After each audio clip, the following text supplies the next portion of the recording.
जहां प्रधानमंत्री नरेंद्र मोदी ने आज काशी को करोड़ों की सौगात दी है। पीएम ने 2183.45 करोड़ की 52 विकास परियोजनाओं का लोकार्पण और शिलान्यास किया। वाराणसी से प्रधानमंत्री नरेंद्र मोदी ने किसान सम्मान योजना की 20वीं किश्त के 2000 रुपए किसानों के खातों में ट्रांसफर किए। पीएम ने जनसभा को संबोधित करते हुए कहा कि ऑपरेशन सिंदूर को लेकर मैंने जो वचन दिया था वो भी पूरा हुआ, ये महादेव के आशीर्वाद से पूरा हुआ। साथ ही पीएम मोदी ने कहा कि पहले की सरकारों में किसानों के नाम पर एक घोषणा भी पूरी होना मुश्किल थी, लेकिन बीजेपी सरकार जो कहती है वो करके दिखाती है। आज पीएम किसान सम्मान निधि सरकार के पक्के इरादों की उदाहरण बन गई है।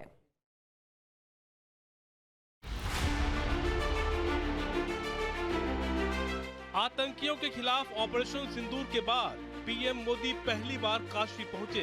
काशी में पीएम मोदी का भव्य स्वागत किया गया। पीएम मोदी ने कहा कि बेटियों के सिंदूर का बदला लेने के लिए जो वचन दिया था वो पूरा हो गया। पीएम मोदी ने कहा कि ऑपरेशन सिंदूर महादेव के आशीर्वाद से ही सफल हुआ है। काशी के मेरे मालिकों, मैंने अपनी बेटियों के सिंदूर का बदला लेने का जो वचन दिया था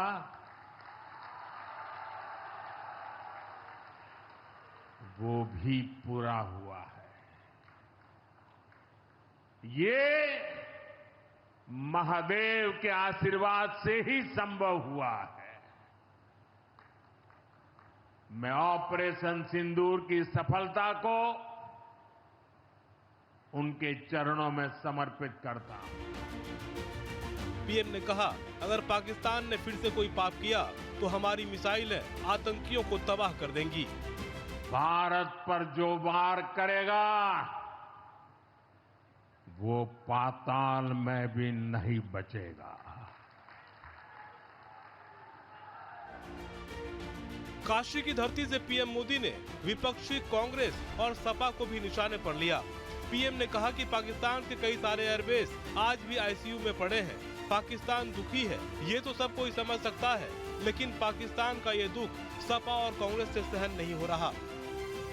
लेकिन भाइयों बहनों, दुर्भाग्य से ऑपरेशन सिंदूर की सफलता पर हमारे देश के कुछ लोगों को भी पेट में दर्द हो रहा है।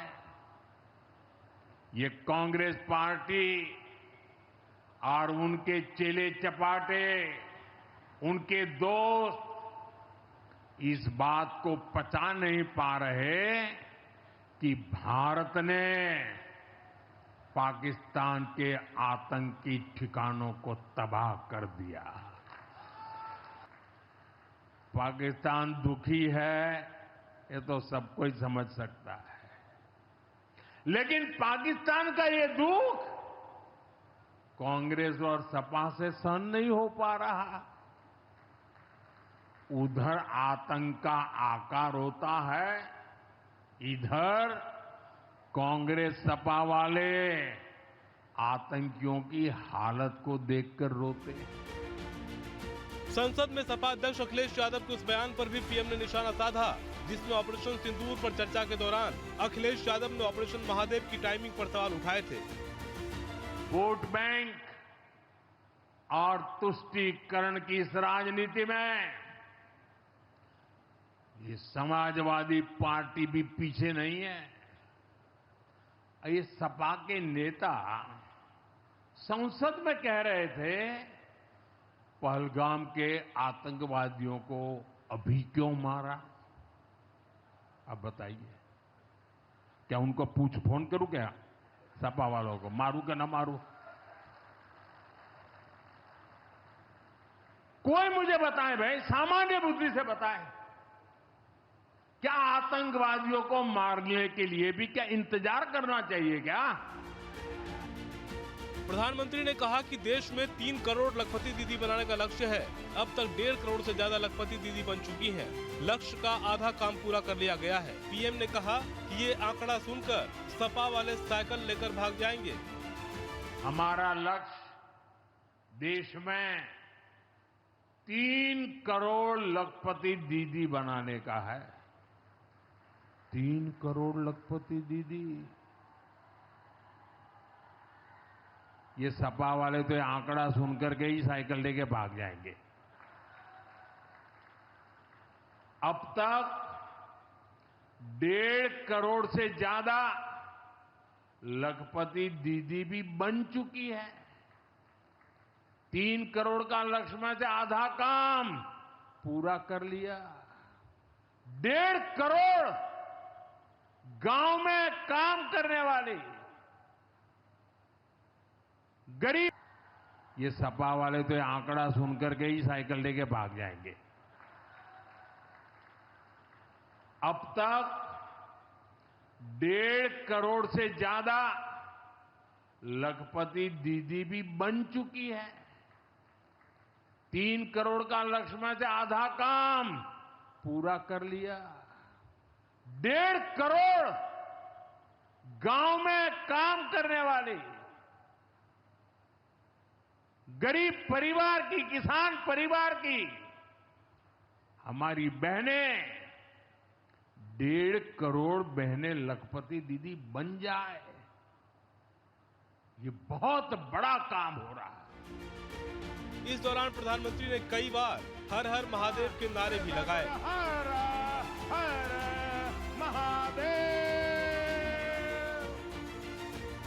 ऑपरेशन सिंदूर के बाद काशी पहुंचे पीएम मोदी का सीएम योगी आदित्यनाथ ने भी गर्मजोशी से स्वागत किया और आतंकियों को मिट्टी में मिलाने पर पीएम मोदी का अभिनंदन किया। पहलगांव के अपराधियों को मिट्टी में मिला करके दुश्मन के घर में घुस करके उनका खात्मा करने का वादा भारत रखता है, नया भारत रखता है। ऑपरेशन सिंदूर के सफल क्रियान्वयन के उपरांत आदरणीय प्रधानमंत्री जी का यह आगमन आज काशी की धरती पर हुआ है। इस अवसर पर उत्तर प्रदेश वासियों की ओर से आदरणीय प्रधानमंत्री जी का मैं हृदय से स्वागत करता हूं, अभिनंदन करता हूं। काशी में पीएम मोदी ने करीब 54 मिनट तक जनसभा को संबोधित किया। इससे पहले उन्होंने काशी में 2200 करोड़ रुपए के 52 विकास योजनाओं का लोकार्पण और शिलान्यास किया। साथ ही काशी से ही पीएम मोदी ने देश भर के किसानों के लिए सम्मान निधि की 20वीं किस्त के 20,500 करोड़ रुपए भी जारी किए। पीएम ने दाल मंडी प्रोजेक्ट को भी लॉन्च किया है। इससे बाबा विश्वनाथ मंदिर तक पहुंचने के लिए एक और विकसित रास्ता तैयार होगा। Team news state. जहाँ भक्ति है हर शब्द में, कथाओं में छुपे हैं दिव्य रहस्य और ज्योतिष देता है जीवन को दिशा। धर्म से जुड़ी हर बातों को जानने के लिए हमारे चैनल स्तुति को सब्सक्राइब करें। चैनल पर जाने के लिए इस लिंक पर क्लिक करें।